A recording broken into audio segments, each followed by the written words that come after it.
Hello everyone, জ্ঞানজ্যোতি coaching সেন্টারের পক্ষ থেকে তোমাদের সকলকে জানাই স্বাগত।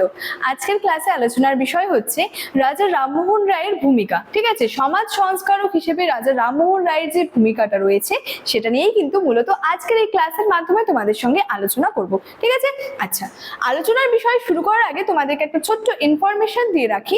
তোমরা যারা যারা ভাবছো আমাদের সঙ্গে অনলাইনে যুক্ত হবে তারা স্ক্রিনে দুটি নাম্বার দেখতে পাচ্ছ, 7076398606 এবং 6295916282। এই নাম্বার দুটি হলো আমাদের জ্ঞানজ্যোতি কোচিং সেন্টারের অফিসিয়াল হেল্পলাইন নাম্বার। তোমরা যারা যারা ভাবছো আমাদের সঙ্গে যুক্ত হবে যে কোনো একটি নাম্বারে যোগাযোগ করে যুক্ত হয়ে যেতে পারো। এছাড়াও তোমাদেরকে কোর্স ডিটেলস সম্পর্কে একটু বলে রাখি। কোর্স ডিটেলস এর মধ্যে রয়েছে proper guidance, recorded classes, high quality notes এবং 100% কমন সাজেশনস গুলো। ঠিক আছে, এছাড়াও তোমাদের সেমিস্টারের জন্য যেই কোর্স ফিটা রাখা হয়েছে সেটা হলো মেজরের কোর্স ফি রয়েছে 112 আর কি 99 এবং যে মাইনরের কোর্স ফি রয়েছে সেটা রয়েছে 699। ঠিক আছে, মেজর স্টুডেন্টসের জন্য মূলত কোর্স ফি রয়েছে 1299 এবং মাইনর স্টুডেন্টসের জন্য কোর্স ফি রয়েছে যে 699। ঠিক আছে, এবং কোর্স ডিটেলস আর কন্ট্যাক্ট নাম্বার সম্পর্কেও কিন্তু তোমাদেরকে আর কি বললাম। ঠিক আছে, আচ্ছা, আলোচনার বিষয় আমি শুরু করছি। দেখো, প্রথমত যে বিষয়টা সম্পর্কে আমরা জানবো সেক্ষেত্রে বলা যায় যে এটার একটা ঐতিহাসিক প্রেক্ষাপট সম্পর্কে। ঠিক আছে, এই যে নবজাগরণ ও সামাজিক রূপরেখার মধ্যে আমরা দেখবো ঐতিহাসিক প্রেক্ষাপট বলেছে 18 শতকের শেষ ও 19 শতকের সূচনায় ভারতীয় সমাজ সেখানে যেটা আর কি ছিল সেখানে কিন্তু নানা ধরনের যে অন্ধবিশ্বাস, কুসংস্কার, সামাজিক অনাচারে নিমজ্জিত কিন্তু ছিল।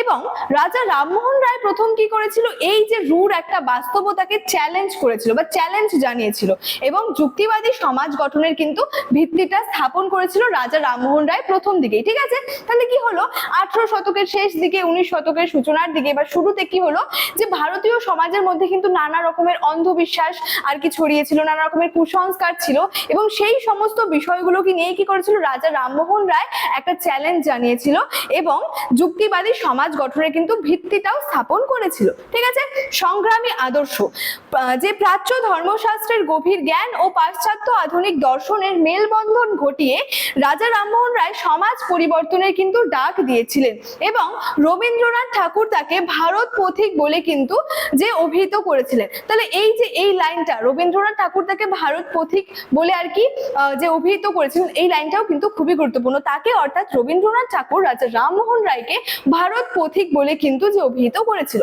এবং আধুনিক চিন্তাবিদরা তাকে ভারতের প্রথম আধুনিক মানুষ হিসেবে কিন্তু গণ্য করেছিলেন। কেন করেছিলেন? কারণ তার যে বিভিন্ন যে সমস্ত কর্মসূচিগুলি ছিল সেটার উপর ভিত্তি করে। ঠিক আছে, নেক্সট রয়েছে দেখো সতীদাহ প্রথা বিলোপ আন্দোলন, যেটা কিন্তু খুবই গুরুত্বপূর্ণ রাজা রামমোহন রায় সম্পর্কে আলোচনার ক্ষেত্রে। একজন সমাজ সংস্কারক হিসেবে কিন্তু রাজা রামমোহন রায়ের যে ভূমিকা বা যে অবদানটা সেটা কিন্তু খুবই গুরুত্বপূর্ণ রয়েছে। ঠিক আছে, আচ্ছা, নৃশংস রীতির অবসান, এখানে বলেছে জীবিত বিধবাকে মৃত স্বামীর চিতায় পুড়িয়ে মারার অমানবিক যে একটা প্রথা ছিল সেই প্রথাটার নামই ছিল হচ্ছে সতীদাহ প্রথা, যেখানে কি হতো জীবিত আর কি সেই বিধবাকে আর কি মৃত স্বামীর চিতায় কি করা হতো, পুড়িয়ে মারা হতো। এই যে একটা কুপ্রথা ছিল, অমানবিক যে একটা প্রথা ছিল, এটাকেই মূলত কিন্তু সতীদাহ প্রথা বলা হয়। তো এটার বিরুদ্ধে কি করেছিল রাজা রামমোহন রায় একটা তীব্র আন্দোলন গড়ে তুলেছিল এবং প্রাচীন হিন্দু শাস্ত্র বিশ্লেষণ করে তিনি প্রমাণ করেছিলেন যে শাস্ত্রে কিন্তু সতীদাহের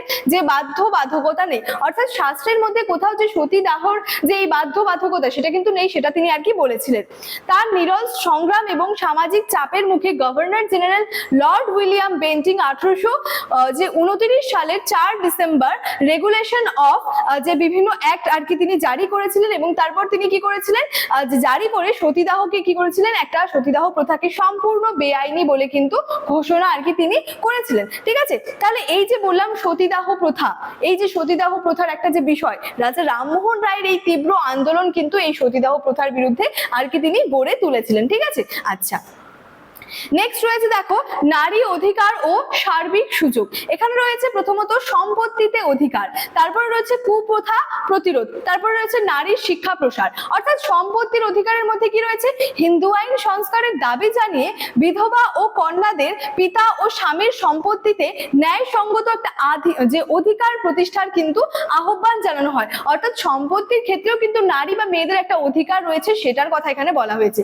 নেক্সট হচ্ছে কুপ্রথা প্রতিরোধ। প্রতিরোধ, এখানে রয়েছে সমাজে সেই সমস্ত বিভিন্ন যে কুপ্রথাগুলি প্রচলিত ছিল, যেমন হচ্ছে বহু বিবাহ, বাল্য বিবাহ, কৌলিন্য প্রথা, এগুলিকে কি করছে তীব্র বিরোধিতা করে কি করা হচ্ছে, নারীর সামাজিক নিরাপত্তাটা কিন্তু নিশ্চিত করা হচ্ছে। তার সাথে সাথে নারী শিক্ষার প্রসার, অর্থাৎ নারীর প্রকৃত ক্ষমতায়ন ও আত্মমর্যাদা বৃদ্ধির একমাত্র পথ হিসেবে কি নারী শিক্ষাকে ব্যাপকভাবে কিন্তু সমর্থন জানানো হচ্ছে। তাহলে এই যে নারীর অধিকার নিয়ে, নারীদেরকে নিয়ে বিভিন্ন কথা এখানে বলা হচ্ছে, যেমন তাদের সম্পত্তিতে অধিকার, বিভিন্ন কুপ্রথাগুলি আর কি বিলোপ প্রতিরোধ করা, তার সাথে সাথে নারী শিক্ষার প্রসারের কথাও কিন্তু এখানে বলা হয়েছে। এর সাথে সাথে আমরা দেখে নিব এটা ধর্মীয় সংস্কার, একেশ্বরবাদ সম্পর্কে এখানে আমরা জানবো। বলেছে ধর্মীয় সংস্কারের মূল স্তম্ভ, 1815 সালে আত্মীয় সভা, 1828 সালে ব্রাহ্ম সভা প্রতিষ্ঠা করে তিনি মূর্তি পূজা, বলিদাস এছাড়াও অন্ধ সংস্কারের আর কি বিরুদ্ধে প্রতিবাদ কিন্তু জানিয়েছিলেন। বিভিন্ন কি করেছিলেন সভা তিনি প্রতিষ্ঠা করেছিলেন, যার মাধ্যমে তিনি বিভিন্ন যে বিষয়ের বিরুদ্ধে কিন্তু যে প্রতিবাদ জানিয়েছিলেন।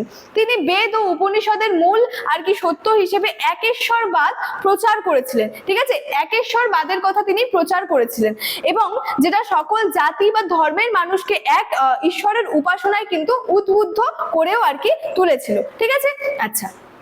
তারপরে রয়েছে পাশ্চাত্য শিক্ষার ক্ষেত্রেও তার একটা যথেষ্ট গুরুত্বপূর্ণ যে ধাপ কিন্তু রয়েছে, যে অধ্যায় একটা রয়েছে, যেমন বলেছে পাশ্চাত্য শিক্ষা ও সংবাদ প্রকাশ। এখানে বলেছে আধুনিক শিক্ষানীতি 1817 আর কি সালের যে আর কি হিন্দু কলেজ প্রতিষ্ঠার ক্ষেত্রে কি দেখতে পাবো, সহায়তা, নিজস্ব খরচে অ্যাংলো হিন্দু স্কুল ও বেদান্ত কলেজ স্থাপন, এই সমস্ত বিষয়গুলো তিনি আধুনিক শিক্ষা নীতির ক্ষেত্রে গুরুত্বপূর্ণ কিন্তু অবদান রেখেছিলেন। সংবাদপত্রের স্বাধীনতা, অর্থাৎ বাংলা সংবাদ কৌমুদি ও ফার্সি মিরাত উল আকবর পত্রিকার মাধ্যমে মুক্ত মতামত কিন্তু প্রকাশের লড়াইয়ের জন্য তিনি খুবই গুরুত্বপূর্ণ ভূমিকা পালন করেছিলেন। বিজ্ঞান ও যে মুক্ত চিন্তা, পাশ্চাত্যের বিজ্ঞান, গণিত, মুক্ত চিন্তার প্রসার ঘটিয়ে দেশ জুড়ে প্রগতির আলো ছড়িয়ে দিয়েছিলেন। বিভিন্ন কিন্তু তিনি যে গুরুত্বপূর্ণ বিভিন্ন ক্ষেত্রে তিনি কিন্তু গুরুত্বপূর্ণ অবদানগুলি বা গুরুত্বপূর্ণ ভূমিকা কিন্তু পালন করে গিয়েছিলেন। তাহলে এই যে সমাজ সংস্কারের ক্ষেত্রে রাজা রামমোহন রায়ের যে অবদানটা রয়েছে সেটা নিয়ে একটা সংক্ষেপে আলোচনা করলাম আজকের এই ক্লাসের মাধ্যমে তোমাদের সঙ্গে। ঠিক আছে, ইনফরমেশনের যে বিষয়টা রয়েছে সেটা কিন্তু ভিডিওর শুরুতেই আলোচনা করে রেখেছিলাম। চলো আজকের ক্লাস এতটাই, দেখা হচ্ছে পরবর্তী ক্লাসে। Thank you so much, thanks for watching.